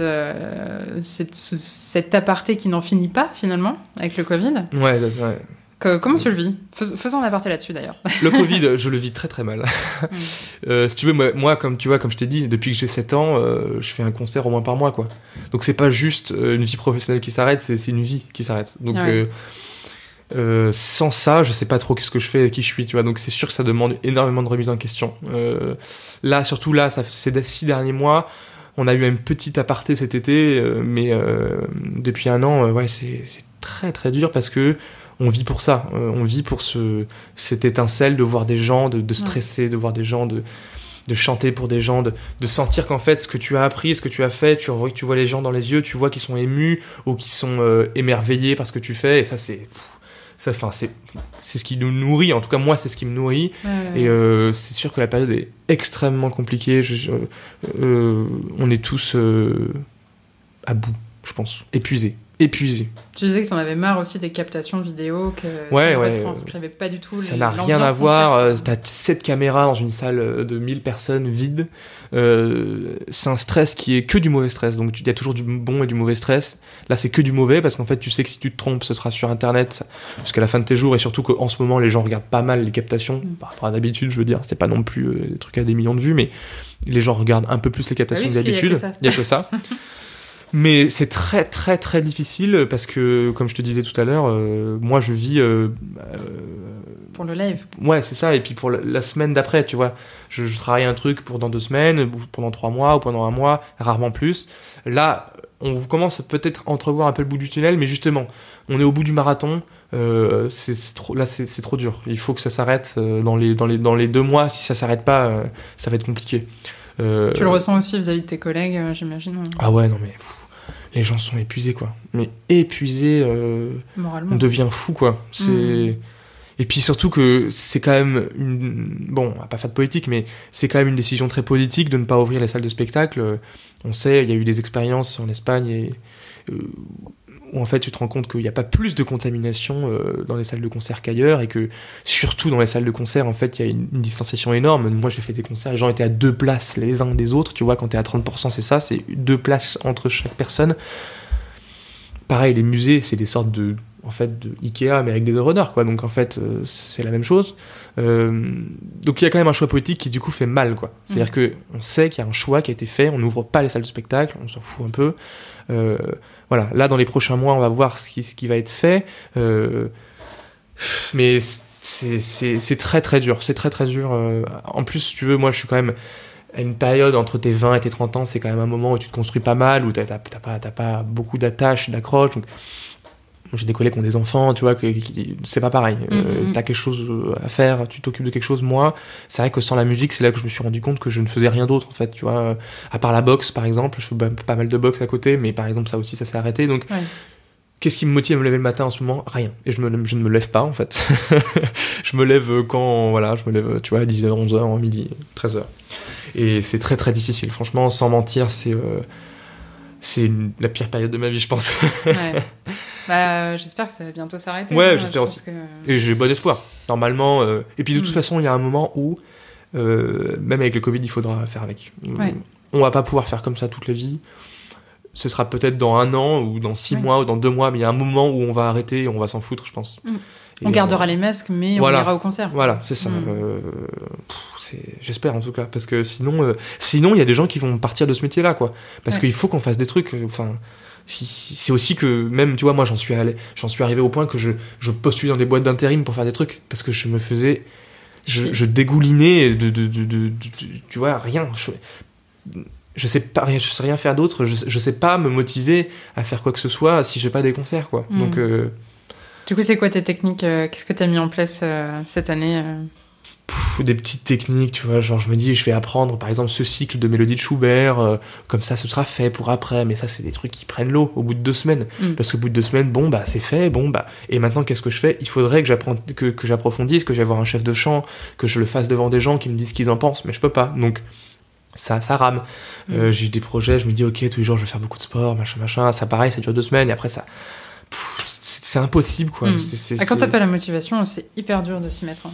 Et puis, comme je disais, l'autodiscipline dans notre métier, c'est un truc vraiment central et c'est un truc que j'ai pas, quoi. Moi, j'ai beaucoup de collègues que ça dérange, mais qui survivent, quoi. Tu vois, voilà. Toi, t'as besoin d'une deadline, en fait. D'une deadline, d'un cadre. Un truc où je me dise d'être fouetté un peu, de me dire si je le fais pas, je vais me taper la honte, quoi, et je vais me ruiner ma carrière, quoi, tu vois. Donc, ouais, c'est bon. La question flash n'est pas une question flash, mais.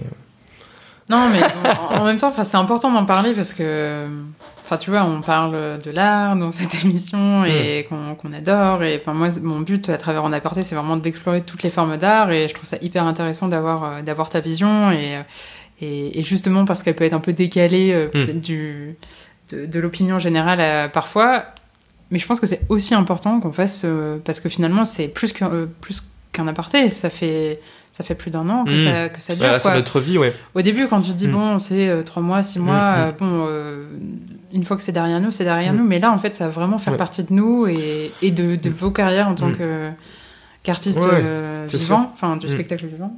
Ouais, puis il y a des milliers de trucs. Moi, j'ai la chance d'avoir déjà un peu commencé, ma carrière, entre guillemets. Mais il y a des jeunes artistes qui, tu vois, sortent du conservatoire et qui, tu vois, les concerts où moi j'ai été repéré, ils ne peuvent pas les faire. Ouais. Donc, ils peuvent pas être repérés.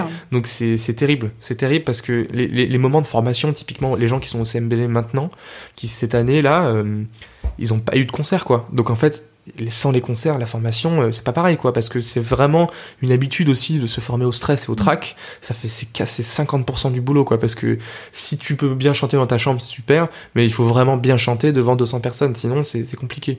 Donc c'est tout un... Ça va avoir des conséquences, c'est sûr et certain qu'il va y avoir des conséquences sur les morales, des gens qui vont se découvrir des pathologies d'anxiété, des trucs comme ça, c'est évident, quoi. C'est compliqué, voilà. De toute façon, on peut rien faire à part juste se tenir, quoi. Attendre et puis essayer que les dégâts soient le moins possible. C'est aussi même, tu vois, physiquement, que en fait, c'est très très dur, parce que comme je te disais, c'est un muscle, le larynx, et en fait, moi, depuis que j'ai 9 ans, il est ultra entraîné, mon muscle. Et là, depuis 1 an, il est sous-entraîné. Donc, il y a quand même un truc où il va falloir Bon, je pense que ça ira, mais il va falloir quand même se remettre au travail. Là, j'ai fait, tu vois, les quelques productions que j'ai fait, donc les CD, les captations, tout ça, je me rends compte que j'ai beaucoup moins d'endurance. Au bout de 3 jours, je suis flingué, j'ai la voix, il faut que je prenne 3 jours de repos. C'est très compliqué. Avant, c'était pas du tout le cas. Avant, c'était moins le cas. Il y a toujours un moment où tu as besoin de repos, mais beaucoup moins, quoi. Tu te poses beaucoup plus de questions techniques. Est-ce que là, je fais bien ? Est-ce que là, je force pas un peu ? Est-ce que je vais être capable de faire ça ? Parce que tu sais plus si t'es capable, parce que tu le fais plus, en fait. Donc c'est très compliqué. Mais là, bon, j'ai bon espoir. Juin, festival, on va au festival d'Aix-en-Provence avec notre ensemble, donc normalement en juin, ça va être bon. Croise les doigts. Ouais, fort, ouais, croise les doigts. Est-ce qu'il y a une œuvre que tu rêves de chanter ou une salle dans laquelle tu rêverais d'aller également ? Une salle, je dirais la Grande Philharmonie de Berlin. J'ai déjà chanté dans la petite salle de la Philharmonie de Berlin, mais la grande, c'est une salle mythique, c'est incroyable, c'est beau, ça résonne magnifiquement, et je pense que c'est une salle c'est une salle pas très accessible, mais quand même plus accessible. Je pourrais te dire l'Opéra Bastille ou le Metropolitan Opera de New York, mais ce sera pas possible. Je dirais ça en termes de salle, et en termes d'œuvres, non, j'ai pas de... Les œuvres que j'aime beaucoup chanter, je les chante déjà, en fait. Donc, on verra, peut-être, je sais pas. Non, franchement, j'ai pas d'œuvre comme ça, non. Pas un rêve j'ai pas de rêve, gravé, non, parce que franchement, je le fais, franchement, je les chante. Les œuvres que j'ai vraiment envie de chanter, en ce moment, je les chante, donc il n'y a pas de souci là-dessus. Bah, trop bien. Est-ce que tu as des rituels avant de monter sur scène ? Justement, on parlait de la gestion du track, etc. Est-ce que tu as des choses qui te permettent de te mettre aussi dans ton personnage, dans l'univers Ça, c'est c'est encore en construction chez moi, parce que c'est un truc monstrueux, quoi. C'est gérer la pression qui monte. J'ai beaucoup de rituels, en tout cas moi je suis beaucoup centré sur le corps de sport, donc je sais que les semaines de production je cours au moins 2-3 fois par semaine, la veille je cours certainement avant un concert, je vais courir pour un peu lâcher un peu, tu vois, de la tension. Je fais beaucoup de sport, donc du coup même un peu de musculation pour le torse, les semaines de production. Le jour d'un concert je m'étire à fond, j'ai beaucoup d'étirements de jambes, de torse, de coups. Moi, je suis au conservatoire, au CNSM auquel je suis allé après le CMBV. On m'a beaucoup appris ça. On a eu des cours théoriques on appelait ça de cours de, je sais pas comment on appelait ça. C'était juste des cours où en fait on t'expliquait comment t'étirer, le fonctionnement du corps en fait. Ouais, le fonctionnement du corps et ça c'est un peu placebo. Enfin, c'est un peu un truc, tu vois, tu le fais un peu parce que tu l'as toujours fait, mais c'est un gros rituel pour moi ça. M'étirer, voilà, comme ça, tu vois, bien relâcher les tensions du corps et après, l'échauffement vocal, hein, évidemment, tous les jours. Ça dure combien de temps l'échauffement vocal Ça dépend des gens. Ça dépend de ce que tu vas chanter. Idéalement, ce qui est prescrit, c'est tu te lèves pas trop tard, tu fais un échauffement le matin vers 10-11 heures après le petit-déj, après tu laisses la voix reposer. En général, tu as un raccord l'après-midi, donc la voix elle se chauffe toute seule à ce moment-là, et après, c'est juste qu'avant les concerts, on est tous là à faire des trucs comme ça, tu vois, dans tous les sens, parce que voilà, en fait le problème de la voix c'est qu'à tout moment ça peut partir un peu en cacahuète quoi. Tu vois, tu veux faire comme ça, des trucs comme ça, tu vois, ça peut craquer, les ténors particulièrement, c'est des voix qui sont dans les aigus donc ils peuvent faire des craquages, ça. Il y a toujours un petit stress, mais ouais. Moi j'avoue que gérer le stress c'est encore un truc auquel j'ai un peu de mal, je suis très angoissé avant le spectacle parce que j'aime bien que ce soit bien parfait, mais encore une fois, ça, en fait, ça, tu vois, ça se soigne par la répétition. Encore une fois, à beaucoup de concerts. Et même revenir après ça, cette histoire de Covid, ça va être très difficile en termes de track aussi, parce que va falloir revenir à cette énergie de toutes les semaines il y a un concert et c'est ok, quoi. Ça va être difficile. Donc, rituel, étirement physique, étirement vocal. De pas trop manger avant le spectacle. Ouais, c'est tout. Après, c'est comme le sport, tout le monde a ses petits trucs, quoi, ses petites marottes. Il y en a qui vont faire du tricot, tu vois. Il y en a qui vont lire un livre. Il y en a qui vont avoir besoin d'être dans le silence complet. Toi, t'as pas de tic encore Moi, je vais être tout le temps en train de chanter, tu vois, dans les coulisses, avant le spectacle. Ça, c'est un truc qui est pas très bon normalement, mais tout le temps en train de vérifier si c'est là, tu vois, si c'est là, alors que c'est là. Mais parce que comme je suis encore assez jeune, voilà, j'ai pas encore tout à fait confiance en mon instrument. Mais l'idéal, c'est d'être silencieux, d'être un peu sur soi, de réfléchir à ce que tu vas faire. Centré. Voilà. C'est ce que je ne fais pas encore. Moi, je parle beaucoup et je fais des blagues. Mais Chacun son truc pour déstresser. Hein. Est-ce que tu as un mentor ou une personne qui t'inspire particulièrement Aux MBV, c'était Olivier Schnebeli, qui est donc un chef d'orchestre exceptionnel, qui connaît tout le répertoire et qui est capable en fait de te raconter tous les backgrounds des œuvres. Si tu vas chanter un truc sur, j'en sais rien, un motet qui a été composé à l'époque baroque, il va te dire tout ce qui découle en termes de religion. Tu vois, si ça part de l'Ancien Testament, il va te dire là c'est le roi David qui a fait la guerre et qui a fait ça, et du coup tout de suite tu vois mais ok, c'est lui qui a fait ça, et du coup tu vas aller toi-même faire tes petites recherches sur le roi David sur internet et tu vas découvrir ça, et en fait c'est un mec qui vit pour cette musique et qui vraiment il pleure à des concerts, tu vois, t'es là, c'est très très fort. Après maintenant actuellement ce serait mon chef Sébastien Doucet, qui est un mec brillant, un génie, qui a monté son ensemble vraiment tout seul, enfin pas tout seul, je dis un peu n'importe quoi, mais qui a la force de il a vraiment une esthétique particulière, et il a vraiment fait son ensemble, qu'il a forgé vraiment comme lui il a envie que ça soit, et ça je trouve ça vraiment admirable. Et c'est un mec en plus qui est très sympa, et ça dans le milieu parfois c'est pas toujours les chefs, parfois c'est un peu des capricieux, des gens pas toujours très agréables. Moi j'essaye de ne pas travailler avec ces gens-là, mais parfois ça arrive. Et lui c'est un mec d'une gentillesse incroyable, donc c'est en tout cas un mec que je regarde d'en bas, quoi. Vous voyez, je l'admire et j'aimerais bien lui ressembler, quoi, c'est sûr. T'aimerais être chef d'orchestre aussi ? J'aimerais beaucoup créer un ensemble plus tard. Je pense que vers quand 35 ans, quand j'aurai un peu roulé ma bosse en tant que chanteur, j'aimerais bien créer un ensemble, faire comme moi j'ai envie de faire. Ça, c'est sûr que c'est toujours un truc que j'ai voulu faire. Moi, j'ai fait des études de direction de chœur quand j'étais un peu plus jeune, mais j'ai toujours voulu diriger un peu mon truc. Et par exemple, Sébastien, c'est un exemple de ça, de comment allier l'efficacité musicale et l'efficacité administrative aussi, parce que c'est ça, il faut quand même une fibre très très méthodique, efficace, très travailleur, que je n'ai pas encore. Donc voilà, ça c'est clair. Voilà, moi j'essaye de m'inspirer un peu de ces gens-là. Après, en tant que chanteur, je dirais que mon chanteur préféré c'est Jonas Kaufmann. Je sais pas si tu vois qui c'est un grand ténor, un mec incroyable qui chante justement du Wagner, du Verdi, un très très gros ténor au sens lyrique du terme.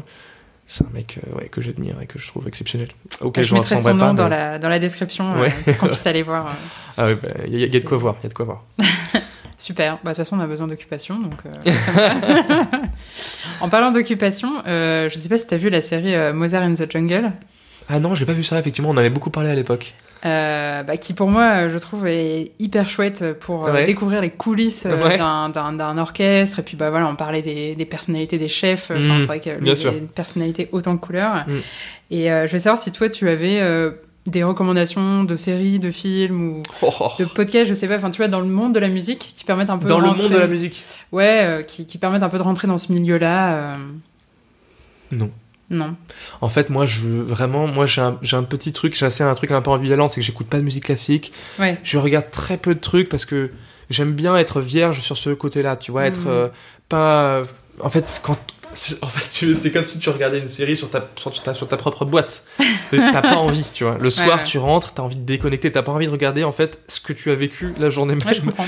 Typiquement, cette série-là, elle avait l'air géniale, effectivement, il y a beaucoup de gens qui m'en ont parlé. Ouais. Mais j'ai pas envie de voir exactement ce que c'est trop difficile, quoi. J'ai envie de déconnecter le soir, j'ai pas envie d'écouter de musique classique, j'ai pas envie de voir ça. Moi, je regarde énormément de séries, de films, toutes ces choses-là, mais... Bah alors, parle-moi d'une série que t'as kiffé, alors.